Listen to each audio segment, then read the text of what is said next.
لکھاری ہو، شاعر ہو، صحافی ہو، معاشرے کی نبض کو جانتا ہے. ایک ذوق کے مطابق بندے کو شعبہ مل جائے نا، جاب مل جائے تو بندہ بہت آگے بڑھتا ہے. کوئی ایسا فنکار نہیں تھا جس کو میں نے انٹروڈیوس نہ کیا. ایسے ہی ہے.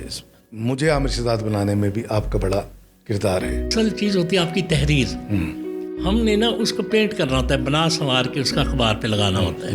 دوسروں کے ہاتھ دیکھنے والوں کو موت ہاتھ دکھا گئی. ہوئے ہوئے جن پہ ناز تھا ہم کو یارو، چہرے وہی انجانے نکلے. کیا بات ہے. کبھی چھپتا ہے گھڑاؤں میں ابھر جاتا ہے، واہ. چاند ہر جائی ہے ہر گھر میں اتر جاتا ہے. کسی دور میں لائبریری والے 5 کتابیں خرید لیتے تھے، وہ بھی نہیں رہا. وہ بھی اب ختم ہو ابھی گئی. کتاب کوئی پڑھ لے تو احسان ہے. وہ بھی آسان ہے. ہم نے تو اپنا یوں بھی مقدر بنا لیا، جس جا ملی امان وہیں گھر بسا لیا. کیا بات ہے. رخصت کے وقت اپنی بھی آنکھیں بھر آئی تھیں، اس نے بھی اپنی آنکھ کو ساگر بنا لیا.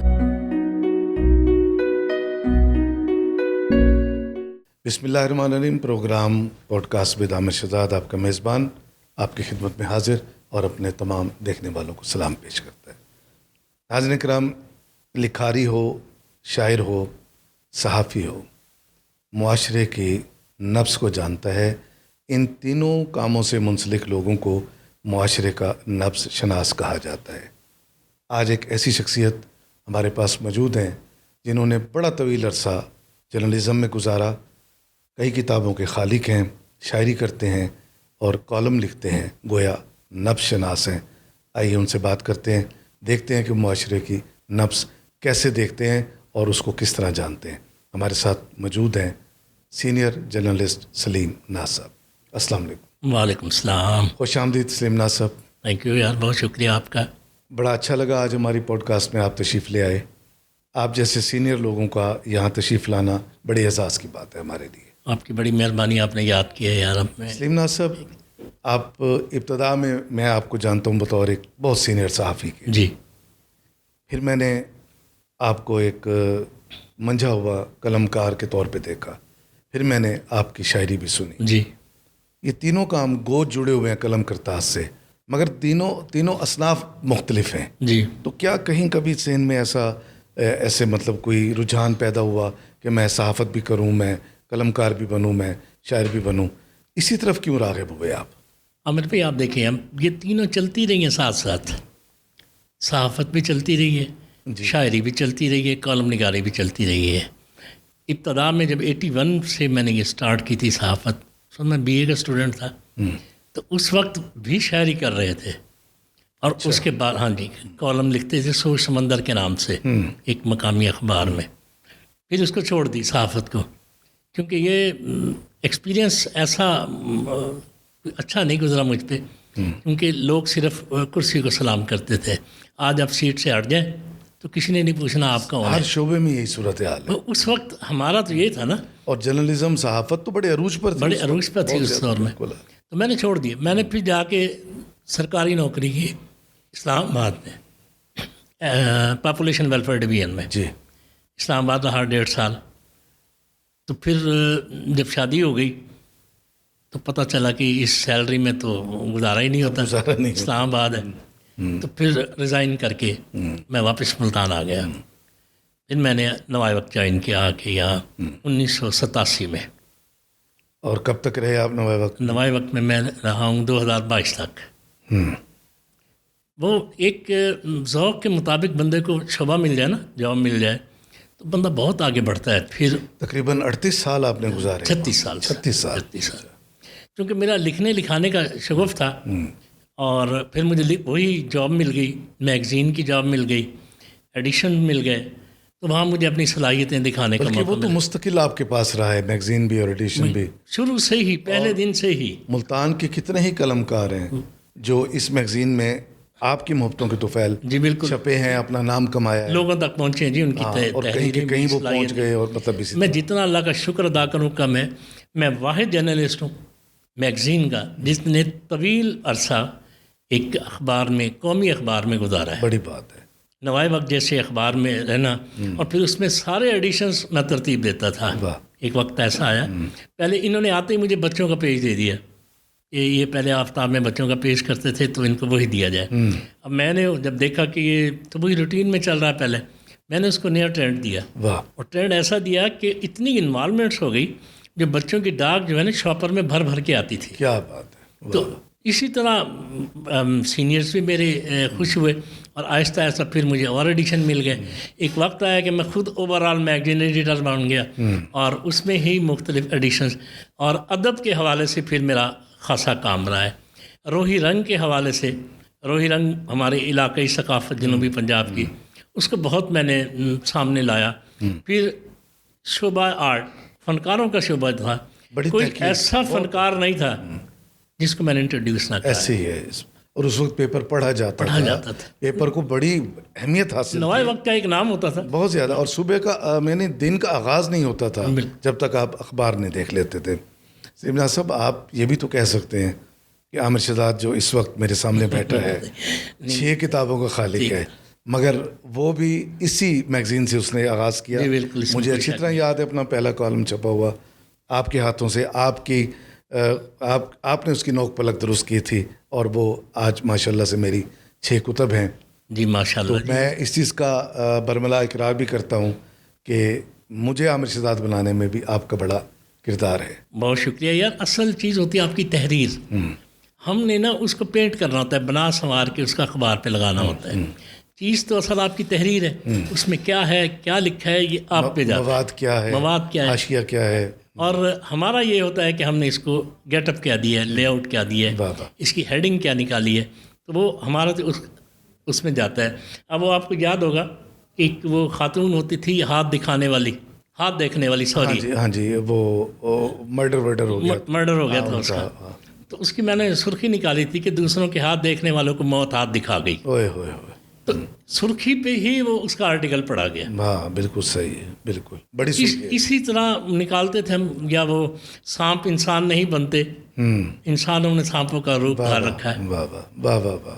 تو اس پہ دوسرے اسٹیشن ہمارے فیچر بھی منگواتے تھے. اس پہ ایک سرائیکی شعر ہے سانپوں پہ، مجھے یاد آ گیا آپ کے، کیونکہ کتابیں بھی ماشاءاللہ دیکھنی ہے آپ کے ذوق کی نظر، کہ میں کو جوگی بین بجامن ڈے، ہاں میں کو سانپ تیار نکھیڑن ڈے.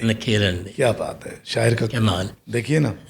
اچھا، شاعری کیسے آپ کو شوق ہوا؟ شاعری تو میں اسٹوڈنٹ لائف کا ہی تھا، مگر کسی سے متاثر یہ تھا کہ میں مسلم ہائی اسکول میں پڑھتا تھا. آپ بھی میرے خیال مسلم ہائی اسکول کے ہی. میں پائلٹ میں تھے. تو وہاں 10ویں کلاس میں تھے ہم. ہمارے ٹیچر ہوتے تھے لیاقت صاحب. اچھا. تو وہ جب 0 پیریڈ ہوتا تھا یا بزم ادب کا ہوتا تھا، تو اسٹوڈنٹس کو بلا کے نا کچھ نہ کچھ پیش کرا کے پھر اس کی جو پذیرائی کرتے تھے نا، جو حوصلہ افزائی کرتے تھے، وہاں سے مجھ میں بھی پیدا ہوا کہ میں بھی کچھ پیش کروں، میری بھی ایسی پذیرائی ہو. میں اگلی جمعرات کو ہی ہوتا تھا تو میں لکھ کے لے گیا ایک غزل. جی. تو مجھے وہ علیہ صاحب کہنے لگے یار یہ باقی تو ٹھیک ہے، تو یہ آخر میں جو آپ نے اختر استعمال کیا نا، یہ 4 حرفی لفظ ہے. یہاں غزل میں 3 حرفی آتا ہے. واہ. تو اب اس کو اختر کو ہٹا کے کوئی اور لائیں، تو 3 حرفی لفظ لائیں. تو میں بھی بیٹھ گیا، وہ بھی پڑھانے بیٹھ گئے. پھر صاحب پھر مجھے بلا کے کہتے ہیں یار تم اپنا تخلص ناز رکھ لے. 3 حرفی ہے. 3 حرفی ہے. اور وہ بھی سیٹ آتا تھا وہاں پہ. بامانی آتا تھا، جن پہ ناز تھا ہم کو یارو، چہرے وہی انجانے نکلے. کیا بات ہے. تو اس دور کی. تو پھر وہ وہیں سے. اور یہ بھی سنیے گا، میں آپ کی بات کاٹ رہا ہوں. ناز کیسے نہ کروں بندہ نوازی پہ تیری، صحیح انہیں مجھے نہ چیز کو اپنا بنا رکھا ہے. واہ. تو بس وہیں سے اسٹارٹ ہوئی تھی. پھر سول لائنس کالج آ جائے، بین الاقوامی تقریبات ہوتی تھیں، شاعری کی ہوتی تھیں، ڈبیٹس کی ہوتی تھیں. کتنا اچھا وقت تھا وہ. بہت اچھا وقت. مجھے اپنی آج میں یاد کر رہا تھا، اقبال ارشد صاحب کے لیے فنکشن ہو رہے ہیں. جی ہاں. تو ان کا طرح مصرع دیا گیا تھا، چاند ہر جائی ہے ہر گھر میں اتر جاتا ہے. واہ واہ واہ. اس پہ میں نے گرا لگائی تھی، کبھی چھپتا ہے گھڑاؤں میں ابھر جاتا ہے، چاند ہر جائی ہے ہر گھر میں اتر جاتا ہے. جس پہ میری وہ غزل فاسٹ آئی تھی وہاں سے اس کالج میں. تو اسی طرح پھر چلتے رہے. پھر اچھا، اب چھیڑا ہی ہے آپ نے موضوع کو، تھوڑا سا کلام سنا ہی دیں. جی. اس میں شاعری کا. شاعری کی کتنی کتابیں ہیں؟ شاعری کی میری ایک کتاب تو آ گئی ہے سامنے، ٹھیک ہے. ابھی ایک پڑھی ہے. اسی طرح کالموں کی 2 کتابیں پڑھی ہیں جو پائپ کالم لائن کی میں چھپ کتنی چکے ہیں کالم کی؟ کالمس کی ایک ہی چھپی ہے، ناز شاعری کی برداریاں. بھی ایک چھپی ہے. ناز برداریوں کے نام سے. آپ کو پتہ ہے یہ ساری جاتی تو اعزازی ہیں. ہاں جی ہاں جی. تو خریدتا تو کوئی بھی نہیں ہے. نہ خریدنے کتاب خریدنے والا اسی دور میں لائبریری والے 5 کتابیں خرید لیتے تھے. وہ بھی نہیں رہا. وہ بھی اب ختم ہو ابھی گیا. کتاب کوئی پڑھ لے تو احسان ہے. وہ بھی آسان ہے. اگر کسی کو آپ اعزازی بھی دیتے ہیں نا وہ گھر جا کے رکھ کے بھول جاتا ہے. یہ بھی صحیح ہے. ہم نے تو اپنا یوں بھی مقدر بنا لیا. واہ واہ. ہم نے تو اپنا یوں بھی مقدر بنا لیا، جس جا ملی امان وہیں گھر بسا لیا. کیا بات ہے. رخصت کے وقت اپنی بھی آنکھیں بھر آئی تھیں، اس نے بھی اپنی آنکھ کو ساگر بنا لیا. واہ واہ واہ واہ واہ. کیا بات. اور دوسری غزل ہے کہ کچھ بے ضمیر لوگوں کو اکثر کبھی کبھی، کچھ بے ضمیر لوگوں کو اکثر کبھی کبھی انسانیت سکھاتی ہے ٹھوکر کبھی کبھی. واہ واہ. اور کچھ لوگ زندگی کو سمجھتے ہیں ایک موم، واہ مجھ کو دکھائی دیتی ہے پتھر کبھی کبھی. واہ واہ. اور دیوار و در سے لپٹی ہوئی وحشتیں ہیں ناز، آہا. پھر کاٹتا ہے مجھ کو میرا گھر کبھی. واہ واہ واہ. بہت اچھے تھے. بہت شاندار خوبصورت کلام. آپ تو بہت شاندار شاعری کرتے ہیں، جاندار. اور یہ ذرا دکھائیے گا، یہ دوسری کتاب جو ہے یہ کالمز ہے. ایک اور اس ٹائٹل اس طرف کیجیے گا سامنے. اچھا یہ ناز برداریاں، ناز برداریاں کے نام سے. اس کا کیا نام ہے؟ 56 کالم شامل ہے. اچھا ٹھیک. ابھی ایک تیار ہو رہی ہے اور جس میں بھی ادبی کالم شامل ہے. ٹائٹل بڑے خوبصورت ہیں آپ یہ کے. آنکھوں کے شہر میں اس کا نام تھا. اچھا آنکھوں کے شہر. آنکھوں کے شہر میں اسی کی غزل تھی نا ایک. ہاں وہ تو اس کا بھی ایک شعر. جی میں وہ دھڑکن کے ساتھ رہتے ہیں سانسوں کے شہر میں، آہا. دھڑکن کے ساتھ رہتے ہیں سانسوں کے شہر میں، ہم نے تو گھر بسا لیا آنکھوں کے شہر میں. واہ واہ. کیا اسی بات. طرح پوری طویل غزل ہے. یہ وہاں سے آپ نے لیا اس کا عنوان. جی یہ وہیں سے عنوان. بہت شاندار. سلیم صاحب نثر اور شاعری میں کیا مشکل ہے لکھنا؟ اصل میں ہیں تو دونوں اصناف مشکل. جب تک دونوں اصناف میں کچھ نہیں ہوگا تو آپ کہاں لوگوں تک کیا پہنچائیں گے. یہ بات ہے کہ اگر آپ شاعری کر رہے ہیں تو شاعری کو لکھنا آسان ہے، مختصر ہے. 5 شعر ہیں، 7 شعر ہیں. نثر میں ایک کالم لکھنا ہے، آپ نے ایک مضمون لکھنا ہے تو اس کو خاصا ٹائم چاہیے ہوتا ہے. صحیح. پھر اس میں جو اس کی رموز ہوتے ہیں، جو اس کے اسرار و رموز ہوتا ہے، اس کا خیال رکھنا پڑتا ہے. غزل میں تو آپ کو آمد ہو رہی ہے تو بس چل ہی رہا ہے.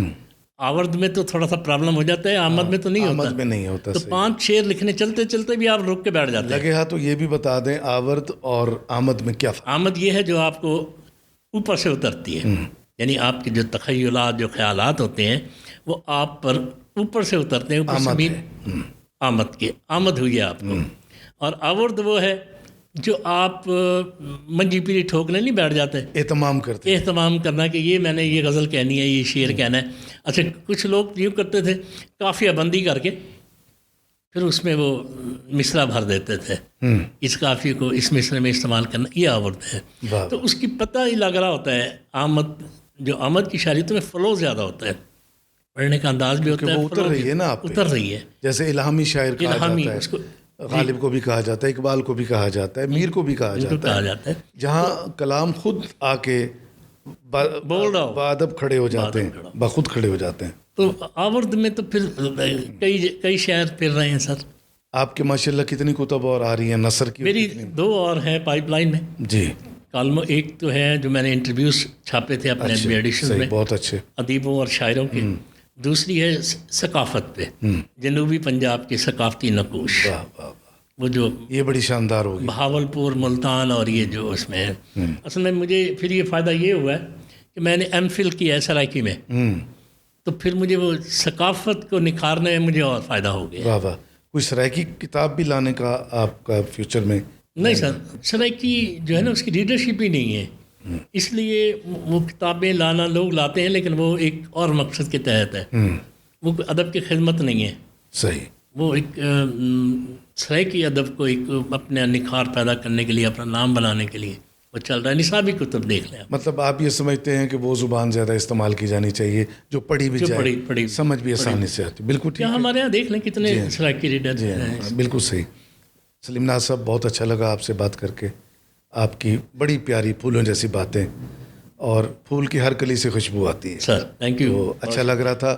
انشاءاللہ پھر کسی دن آپ کے ساتھ پھر بات کریں گے. Thank you very much. بہت شکریہ سر. ناظرین کرام، قلم سے جڑے ہوئے لوگ اور کرتاس سے جڑے ہوئے لوگ یہ نرم دل ہوتے ہیں، احساس رکھتے ہیں.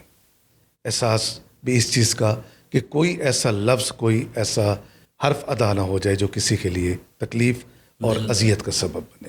شاعری بھی اسی چیز کا نام ہے، نثر بھی اسی محبت کا نام ہے. اپنا خیال رکھیے گا. اللہ نے کے